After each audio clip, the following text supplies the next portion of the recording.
For years, I built my worth out of pieces other people handed me. Compliments, approval, attention, all temporary, all fragile.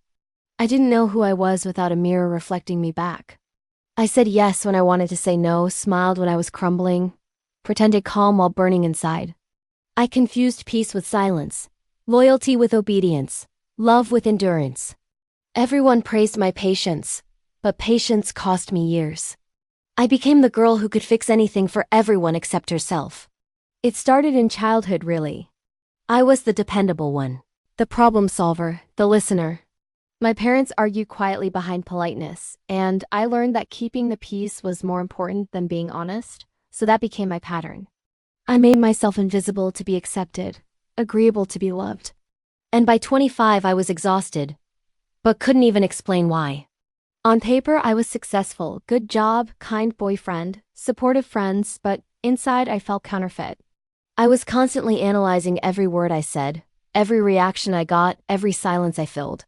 My life looked stable from the outside, but it was balance made of anxiety. The breaking point was small, almost invisible. One afternoon, my boss criticized a project I had poured my heart into. He said it lacked originality. I smiled and said, "Thank you for the feedback," though my stomach felt like it had turned to glass. As soon as he left, I went to the washroom and cried quietly in a stall, not because of what he said, but because a stranger's one opinion could shatter months of self-belief. That's when the sadness became data. If a single sentence could shake me so easily, maybe I hadn't built confidence, I'd built dependency. I came home that night, locked my door, sat in front of the mirror and asked myself, who would I be if no one else existed to watch? The silence after that question was deafening. I didn't have an answer. My entire identity was performance. So I started dismantling it piece by piece. First, I made a small promise. I wouldn't apologize unnecessarily for 14 days. It sounds minor, but it's terrifying when your vocabulary is built on apology. The first day, a friend bumped into me and I said sorry out of reflex. I caught myself mid-word and laughed. That laugh felt like oxygen. I realized recovery isn't a roar. It's a whisper sneaking back into your throat after years of suppression. Then I began redefining kindness. I used to think kindness meant self-sacrifice. Now I learned it can mean setting boundaries so you don't resent the very people you're helping. I stopped answering texts instantly. Stopped rearranging my sleep schedule just to be constantly accessible. People noticed. Their complaints sounded like proof that boundaries were working. One said, "You've changed." I said, "Thank you," and meant it. Then came the solitude phase, the detox from dependency. It was brutal. When you stop living for others, the silence is loud enough to scare you. I had nights when I wanted to crawl back into comfort, reach out to old patterns, text people who drained me just to feel seen again.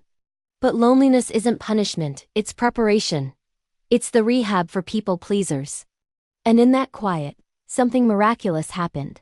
I started recognizing my own voice, not the polite one I used professionally, not the comforting one I used for others, but my raw, unfiltered internal voice. She was firm, sarcastic, honest, tired, brilliant. I hadn't met her since childhood. We talked often now. She told me when to rest, when to decline, when to simply breathe. In her company, I finally started sleeping again. Around that time, my relationship began crumbling. My partner called this phase selfishness. He liked me better pliant, agreeable.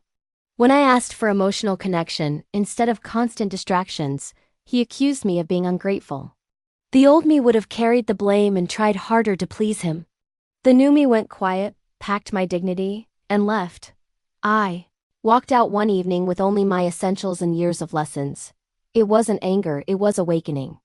I'd rather face loneliness honestly than companionship built on shrinking. The pain of leaving felt clean, unlike the slow suffocation of staying. After that, life got strangely simple. I worked, slept, ate, healed. Small routines became holy rituals. Making my bed, cooking breakfast, walking in the park. A stranger once smiled at me, and I realized how rare it feels to receive something without agenda. That was my new definition of love, presence without performance. 6 months later, I took a solo trip to the coast. It was my first vacation alone. The ocean doesn't care about how much you achieve. It just exists, fully itself, always moving, never apologizing for its tides. I sat there for hours watching waves collapse and rebuild endlessly.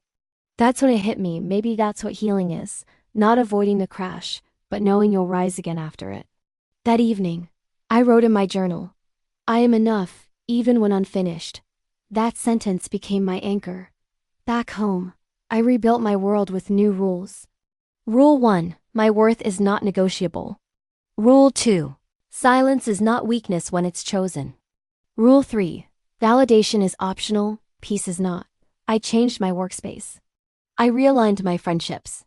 I only surrounded myself with people who clapped even when no one else was watching. The shift was small but seismic. Inspiration replaced exhaustion. Creativity returned. I started leading projects instead of hiding behind others. And the irony, those who once overlooked me now asked how I became so confident. The answer was simple. I stopped outsourcing my identity. A year later, my former boss called to offer me a promotion at the same company that once broke me. I smiled and said, "Thank you, but I'm good where I am." Hanging up, I realized I no longer needed symbolic victories. The win wasn't external, it was internal calm.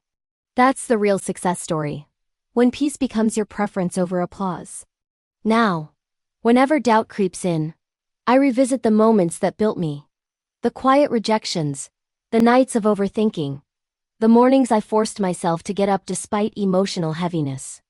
Each of them taught me something about resilience disguised as routine. That's what people overlook. Healing doesn't come from one grand decision. It grows from hundreds of tiny acts of choosing yourself when it's inconvenient. Today, I no longer chase closure from others. I write it myself. I no longer interpret silence as rejection. Sometimes it's alignment arriving in disguise. I no longer measure success in noise. It's now measured in mornings I wake up without dread. For the first time, I enjoy my own company. I dance alone in my kitchen. I eat dinner without rushing to answer messages. I smile to myself for no reason. These moments, invisible to the world, are my loudest victories. Occasionally, the world still tries to test this peace. Someone crosses a boundary. A comment triggers old habits. But I handle it differently now. Instead of spiraling into over-explanation, I breathe. I remind myself, not every misunderstanding requires a defense. My energy is a currency. I no longer spend it on those who can't afford to value it.